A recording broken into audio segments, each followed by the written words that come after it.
Hello दोस्तों, मैं Ashok Kumar Chaturvedi advocate स्वागत करता हूं आप सभी का आपके अपने यूट्यूब चैनल लीगल डेवलपमेंट में। और आज के इस वीडियो लेक्चर के माध्यम से हम लोग डिस्कस करेंगे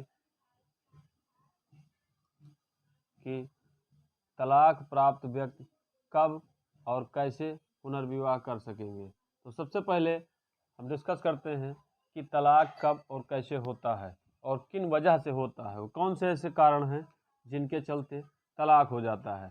हमने अपने नेक्स्ट वीडियो में इसका उल्लेख विस्तृत रूप में किया है, लेकिन इस पर भी थोड़ा सा चर्चा करेंगे।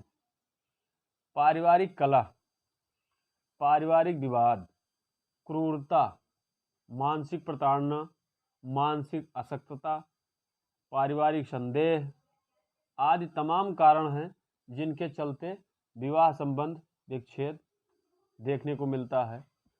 पति को या पति के साथ ऐसे शब्दों का प्रयोग करना जिससे उसे ग्लानि महसूस होते हो, जैसे भिखमंगा कहना, भिखारी कहना, दरिद्र कहना आदि शब्दों से प्रयोग पत्नी करती है तो पति उसे तलाक दे सकता है।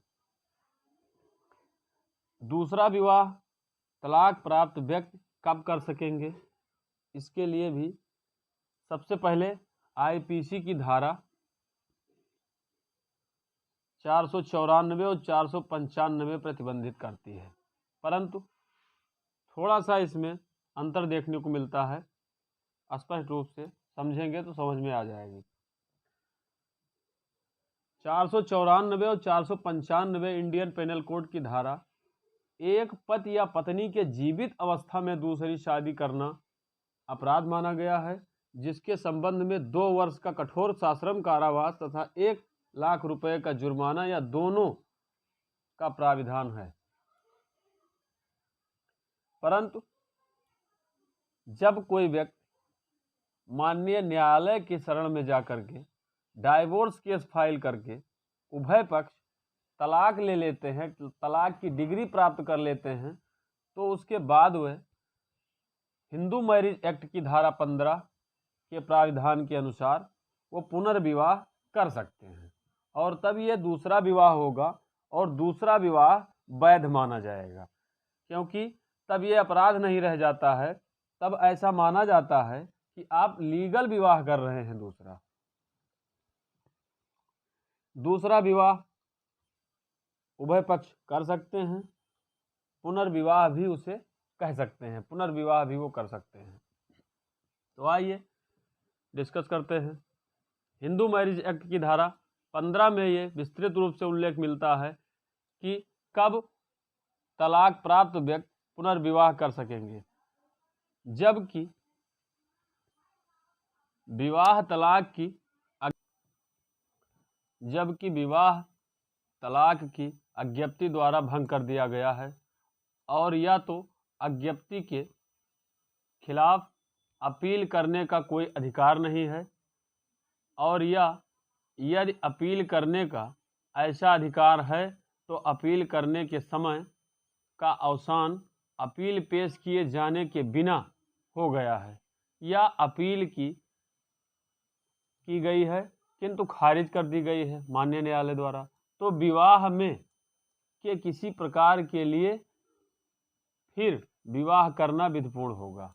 अर्थात कोई भी लोअर कोर्ट द्वारा विवाह की अज्ञप्ति के द्वारा विवाह संबंध विच्छेद कर दिया गया है या डाइवोर्स हो गया है, तो उसके खिलाफ कोई दोनों पक्षकार में से कोई पक्षकार उस पर राजी नहीं है, तो वह अपीलिएट कोर्ट में अपील फाइल करेगा और उसके भी भंग हो जाने पर वह भी अपना विवाह कर सकता है।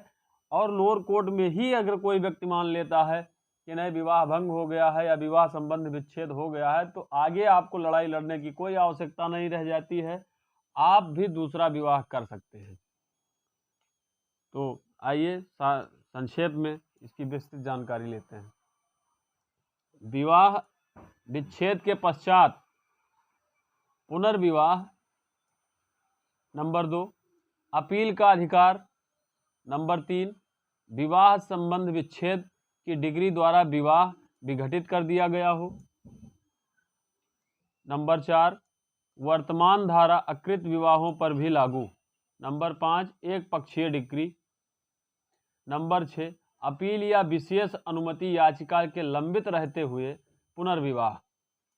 नंबर 7, वर्तमान धारा के उल्लंघन का परिणाम। ये 7 प्रकार के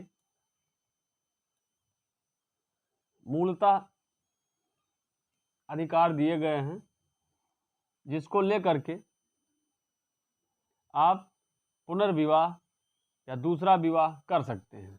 ध्यान रहे कि एक पति या पत्नी के जीवित अवस्था में आपको दूसरा विवाह नहीं करना है। यदि आप ऐसा करते हैं तो धारा 494 और 495 भारतीय दंड संहिता के तहत आप अपराधी माने जाएंगे और आपको 2 वर्ष का कठोर सश्रम कारावास और 1 लाख रुपए का जुर्माना या दोनों हो सकता है, उससे आप दंडित किए जाएंगे। तो इस वीडियो में इतना ही। आपको नेक्स्ट वीडियो में अगली जानकारी देंगे। धन्यवाद।